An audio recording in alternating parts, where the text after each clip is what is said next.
জ্বালার উপরে জ্বালা, আগুনের উপরে আগুন, কিভাবে নিববে আগুন? ভাবনা এখন আমি শিমুলের জাহান, নিবাতে চাচ্ছি আগুন, শান্তি করতে চাচ্ছি মানুষ। দিবে কি আল্লাহ আমাকে সেই পাওয়ার? দিবে কি আল্লাহ সেই ক্ষমতা? দিবে কি আমাকে সেই মেধা? খোদার কাছে আমি সবসময় হাত তুলি, যদি আল্লাহ আমাকে মেধা দেয় অবশ্যই আমি মানুষের কল্যাণেই কাজ করব। তো সেই মোতাবেক একটা গল্প বলি। একদিন হঠাৎ করে একটা জায়গাতে গিয়ে বসলাম। বসার পরেই 2-4 জন লোক আসলো, আইসা আমাকে জিজ্ঞাসা করলো, ম্যাডাম এখানে কি করে? বললাম এই তো আপু বসে রয়েছি, আপনারা ভালো আছেন? আসসালামু আলাইকুম। বললো ওয়ালাইকুম সালাম, আপনি ভালো আছেন? জি আলহামদুলিল্লাহ। তো আপনার পরিবারে কে কে আছে? বললাম আলহামদুলিল্লাহ সকলেই আছে। আপনারা কোথায় থেকে আসছেন? কেন আসছেন আমার সাথে দেখা করতে বলেন তো? বললো ম্যাডাম আপনার প্রশংসা শুনি, তাই আপনারা দেখলে আগে আসি। আপনার সাথে কথা বলতে ভালো লাগে, আপনার সাথে আড্ডা করতে ভালো লাগে।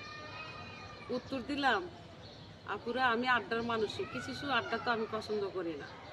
যেমনটা যেমনটা আমাকে নানান কিছু এখন রিসার্চ করবেন না। আমার সাথে বসছেন, 2-4টা হাসি ঠাট্টা গল্প গুজব করবেন, পারিবারিক করেন বা আপনার জীবন কাহিনী নিয়ে করেন, কিন্তু আমার পারিবারিক রিসার্চ করলে আমি পছন্দ করি না। আমি এতটুকুই বললাম, আমি আলহামদুলিল্লাহ। হাসি মুখে বলল অবশ্যই, তাহলে জানতে চাই।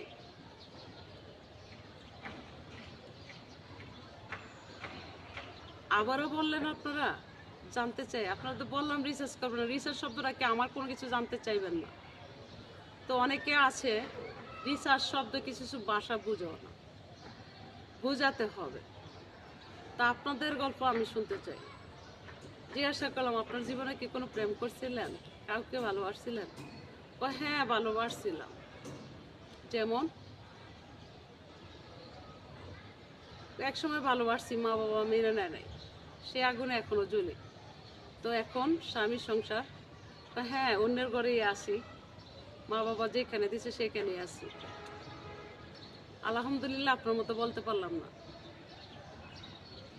তখন আমি বললাম, আরে পাগলি, না পাইয়া বলতে হবে আলহামদুলিল্লাহ, পাইয়াও বলতে হবে আলহামদুলিল্লাহ। খোদার শুকরিয়া আগে আদায় করতেই হবে। হয়তো আপনার কপালে ছিল না, তাই আপনারা পান নাই। তো এই জন্য আপনারা আলহামদুলিল্লাহ বলবেন না, এটা তো ভুল ধারণা। খোদার শুকরিয়া আগে করতেই হবে। তখন বলল যে আপনি সত্যি মানুষ, প্রমাণ হলো। আমি মানুষ না, আমার সাথে এখন লেগে দেখুন, একটু লাগিয়ে দেখুন না কি জমরা আমি লাগাই বসি। আপনাকে সেটা আমি চিনব না, দৌড়ে চিপ দিয়ে 1 ঘন্টা রাখবো। আপনি যে নারী, আমি যে নারী, সেই রূপটা আমার আর থাকবে না। সেটাও শুনছি যে অন্যায়কে পত্র দেয় না ঘাড়া ধরনের একটু। আমি গাড়া না, হয়তো আমি অন্যায়ের বিচার করতে গিয়ে গাউরামিটা করি, তো অযথায় গাউরামি করি না। গারামির সব জায়গাতে চলে না, ওরা আপনার সাথে অযথা আমি কেন গারামি করবো? তো পরে প্রেমের মানুষটার গল্প বলে, তো এক সময় না দেখা করলে ভালো লাগতো না, দৈনিক একবার দেখলে ভালো লাগতো, তো সেটা বসে কথা বললে ভালো লাগতো। কত মা বাবা ভাই বোনকে ভয় পাইছি কিভাবে কথা বলা যায়। এখন আর সেই ভয়টা করে না, এখন স্বামীকেও ভয় লাগে না। উত্তর দিলাম, এখন যদি ওই বেটার সাথে কথা বলতে যান, আপনার স্বামী তো আপনার ডাইরেক্ট ছাইড়ে দিব, তখন কি করবে? সেটা কি আর হবে? আর সেটা কি আর করবো?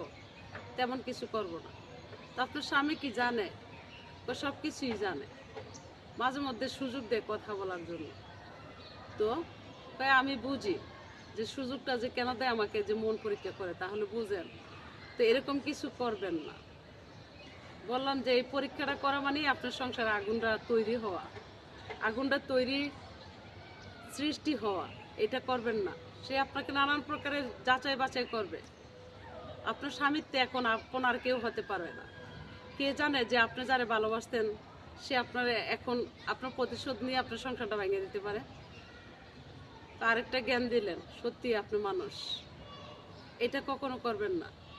ইমানে আল্লাহর উপরে থাকেন না, যে জুলেখা বিবি যদি ইমানে থাকে 30 বছর পরে ইউসুফ নবীকে পাইতে পারে, তাহলে আপনারা কি ইমানে থাকতে পারেন না? ইমানে থাকবেন, ধৈর্য নিয়ে থাকবেন, সহ্য করবেন, দুনিয়ার কিছু চাইবেন না, আল্লাহর রাস্তায় সিজদায় পড়েন, নামাজ রোজা করেন। জীবনে একবার অনেক কিছু হতে পারে, বাকি এত দেখা হতে পারে। সত্যি আপনি একটা মানুষ, যা জ্ঞান দিলেন বাস্তবিক প্রমাণ হলো। না না, আমার জ্ঞান নাই, আমি অবুঝের কাজ কইরা বসি এক সময়, যে বুঝ আমি মানুষকে দিয়ে আমাকে আর বুঝানোর মানুষ খুঁজে পাই না। তো বললো ঠিক আছে, আপনার সাথে কি দেখা হবে, নাম্বারটা দেওয়া যাবে? নেন নাম্বারটা। দিলাম নাম্বারটা। তো রাত হইলে কল দেয়, ভিডিও কল দেয়, অডিও কল দেয়। আরে কল, আরে আপু আপনি আমাকে এইভাবে কল দেন, আপনার ভালোবাসার গল্প দ্বারা আমি শুনতে চাই না, আপনার ভালোবাসার গল্প শুনতে চাই। আমি আমার জীবনে আমি ভালোই বাসি নাই, আমাকে মানুষ ভালোই বাসে নাই, নয়তো কে আমি আর জীবনে একা আমি পার করতাম, আমাকে মানুষ ভালোবাসে নাই। তো বিশ্বাস হয় না, স্বীকার করেন কত শত মানুষ ভালোবাসছে।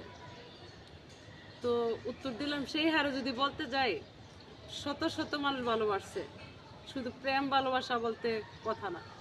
হয়তো অনলাইনে কেন ভালোবাসতেছে না সেটা আমি জানি না, হয়তো আমি সেই মনোযোগ দিয়ে তাদেরকে শ্রম দিই না, মেসেঞ্জারে কথা বলি না, মেসেঞ্জারে শ্রম দিই না, তার জন্য তারা আমাকে লাইক কমেন্টে করে না।